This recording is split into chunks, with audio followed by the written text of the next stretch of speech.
Now, I want to move on to the big, beautiful bill. Your colleague Chip Roy on the House side posted earlier today that the BBB, quote, was not where it needed to be in the House, but it's markedly worse in the Senate. He also said, quote, if Senate rumors are true, once to the House, it, one, potentially adds over $1 trillion to the deficit in the budget window, two, fails to terminate the Green New Scam, leaving hundreds of billions of subsidies in place. So I wanted to ask, Senator, from what you know about the text of the Senate bill right now, do you agree with Congressman Roy? I would call it the big, not yet beautiful bill. I think it still has a lot of imperfections. I believe the tax cuts are a good idea. I supported them in 2017. I like the idea of making them permanent. I think the idea of having immediate expensing for big equipment, for manufacturing is a great idea. So the tax portion of it, I'm enthusiastically for. The spending cuts, I think, are wimpy and anemic and are many of them fake, not real. And I believe that over the next 2 or 3 years, the deficit will get worse because of this bill. My main objection, though, is actually the raising of the debt ceiling $5 trillion. This is the largest increase in the debt ceiling we've ever had in our country. I think it's a guarantee that we are going to borrow $5 trillion more, which means in all likelihood, the deficit will go up. I asked Secretary Bessent this just this week. He came to our Republican lunch, and I asked him if the deficit will be bigger or smaller. And he wasn't real definite on that. He seemed to think that maybe the deficit would be smaller in terms of the GDP, but I disagree. I think when you have these tax cuts go into place, not the continuation of the 2017, but the new tax cuts are put in place, inevitably revenue will go down for the first year or two. If you get economic growth, it may come in and bring in more revenue ultimately over time, but I think you'll get less tax revenue in the first year or two, and you're going to get about $500 billion in new spending. There's $150 billion for military, $150 billion for border. There's $100 billion just for miscellaneous favors to pass out to people to get them to vote for the bill. And then there's another $100 billion they're talking about now for hospitals. So they say, oh, we're going to save money on Medicaid. And then they say, oh, but it's going to hurt the rural hospitals. So we need to save on one hand $100 billion, then we're going to give them $100 billion on the other hand. But we know there's $500 billion worth of spending in the bill. That will happen. That's real. We know that one of the savings is getting rid of the Biden forgiveness of student loans. But they aren't doing that. The courts have ruled it unconstitutional and it isn't occurring. So we're going to save $300 billion that really is never going to be spent. Is that a real pay for or a fake pay for? The bottom line is the only way we have to determine what the truth is add up what comes in revenue, what goes out in spending, and look at what the deficit will be. In September, I predict the deficit will be about $2.2 trillion. Fast forward into the next year, I think it'll be $2.5 to $2.8 trillion because I think tax revenue goes down and spending goes up. And conservatives across the country are going to be a year from now scratching their head and say, what happened to DOGE? What happened to the cuts? What happened to the idea of conservative government when they see that the deficit next year will be greater than this year? And I wish I had more allies, but there aren't enough of us. But if there were 4 of us saying, take the debt ceiling off of this, we're not going to be responsible for the debt. The Democrats should have to vote for this. I think we could do it.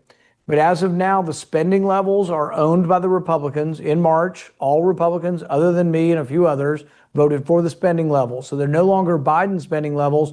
They're Republican spending levels as we speak. When we vote, when the debt ceiling vote comes up and Republican voices and votes approve it, so it'll be Republicans responsible for the spending levels, Republicans were responsible for the debt. And what happens to the rallying cry when elections come up and we say, Democrats are the borrowers and the spenders? Well, guess what? Now the Republicans are the borrowers and the spenders, and the difference, the distinction is going to be lost, and we have lost our moral footing and lost our ability to make unhypocritical arguments. Yeah, well, it seems like maybe the White House is having success on one of your allies, that'd be Senator Ron Johnson. And I think we can put this up on the screen, who said this week that the White House is working with him to get his vote by promising a budget review panel. I don't totally know that we have the full details on what that would look like. I don't think the senator has full details of what that would look like. Lindsey Graham is also floating the idea of a second reconciliation package, according to Politico, that would apparently appeal to fiscal hawks, sort of promising you a budget review panel, promising maybe a second bill. Would either of those things get you to a yes, Senator? Sounds like kicking the can down the road to me. No, I don't accept the promises. Promises in Washington are not kept. And the idea that we're going to have a smaller deficit or less spending, we're going to have more spending next year and a higher deficit. Those are the only conclusions that come from all of this. Even if this bill turned out to be neutral, let's say it didn't add anything to the debt, we're still accumulating debt at about $2 trillion a year. That would be, I think, the best case scenario is that the debt stays the same. But I think the debt goes up next year. I think we're going to have a significant increase in the debt. And I think people are going to scratch their heads and be disappointed and say, I thought Republicans were different than Democrats. And this, I mean, I don't envy you because it's an interesting cost benefit analysis type scenario where if you push too far, you end up losing a Susan Collins, for example, or a Lisa Murkowski. And then if you don't push far enough, you end up with a bill that adds to the deficit, which is something that Republicans, and yourself included, have staunchly promised to tackle. So I guess if I put my Donald Trump hat on and I were him questioning you, Senator, I would say, well, isn't it better to get all of these tax cuts and, no tax on tips and no tax on overtime, child tax credit, all of that, than nothing at all? Yeah, a lot of my supporters are for the tax cuts, and I am for them too. I voted for them in 2017. And what I've told people is if I'm the deciding vote, they will negotiate. If I'm not the deciding vote, they won't negotiate. So if they have 49 votes and they need my vote, all they have to do is separate the debt ceiling. They don't want to do this, so they won't unless they need me. But if they need me, I'm perfectly willing to vote for the bill with its imperfections if they remove the debt ceiling from it. So they would get all the substance of the bill. They would get the tax cuts, which I'm for. They would get the spending cuts, as meager as they may be. And the only thing they would have to do is have a separate vote for the debt ceiling. And they'd probably get that too. Look, what happens typically in the past is they put the debt ceiling on a vote to keep the government open. So government opens, government closes. Everybody freaks out, got to keep the government open. The Democrats have historically always voted to raise the debt ceiling. This will actually be the first time the debt ceiling has gone up with only Republican votes. It typically goes up with all the Democrats and then a handful of the big government Republicans.